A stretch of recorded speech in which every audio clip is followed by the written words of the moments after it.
Hello?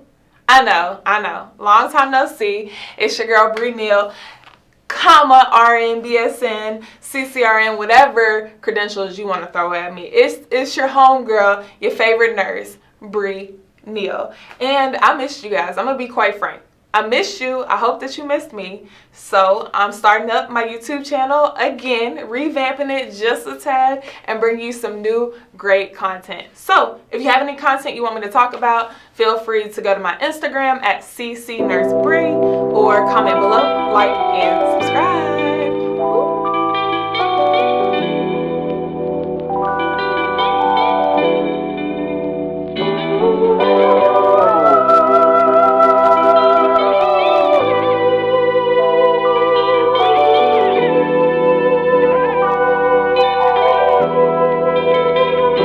Anyways, today's content is going to be about Black History Month, which is my favorite month. Not because it's my birthday or whatever, like February 2nd, you know, your girl just had a birthday. But I sidetracked. It's the best month out of the year, period. February is the best.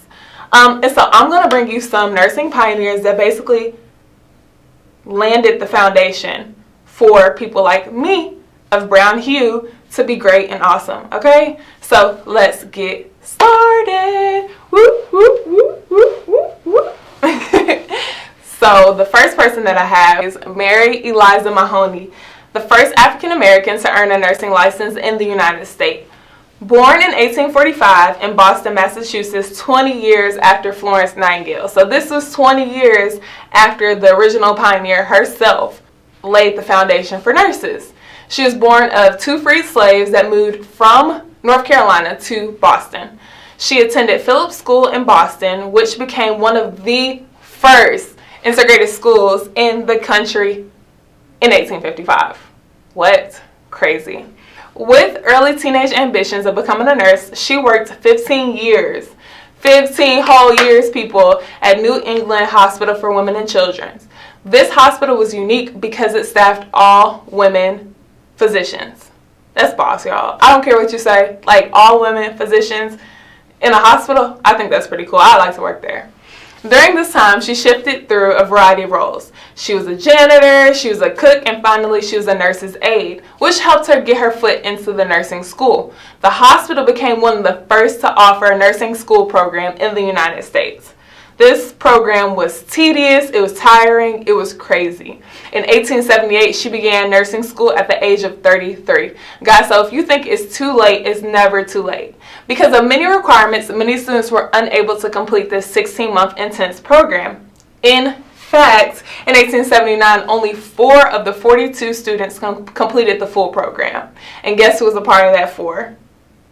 Miss Mahoney. What? Go her. Go her. This made her one of the first African Americans to earn a professional nursing license in the United States. Boss moves. Unfortunately, the tremendous discrimination in the nursing field led her to not follow public nursing. Womp, womp, womp. And developed a private nursing path, which was pretty cool too.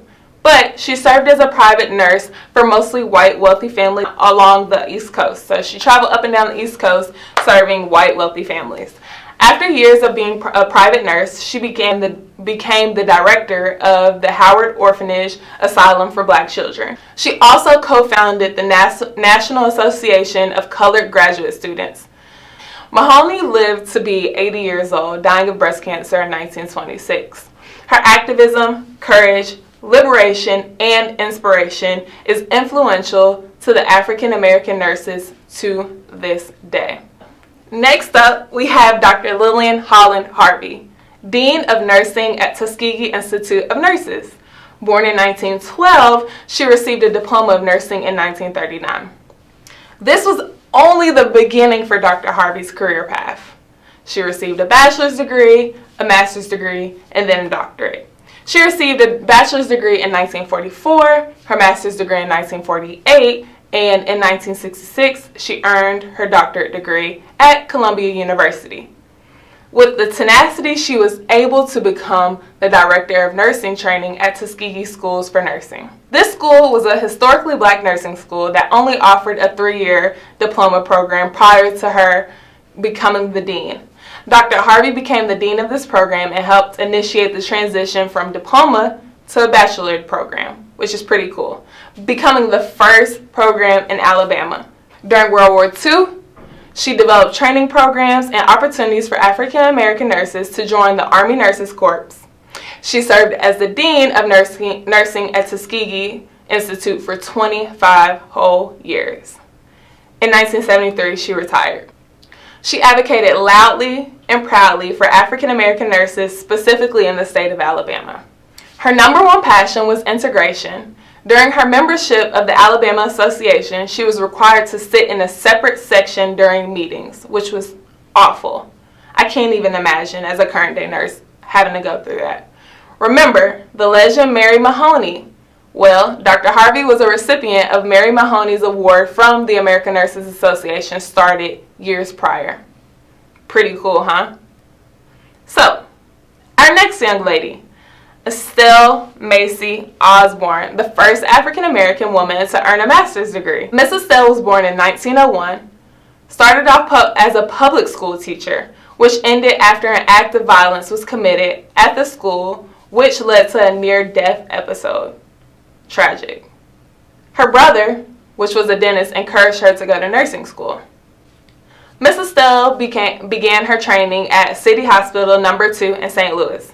She was given the first scholarship award to a black nurse by Julius Rosenwald Fund and continued her studies at Columbia University.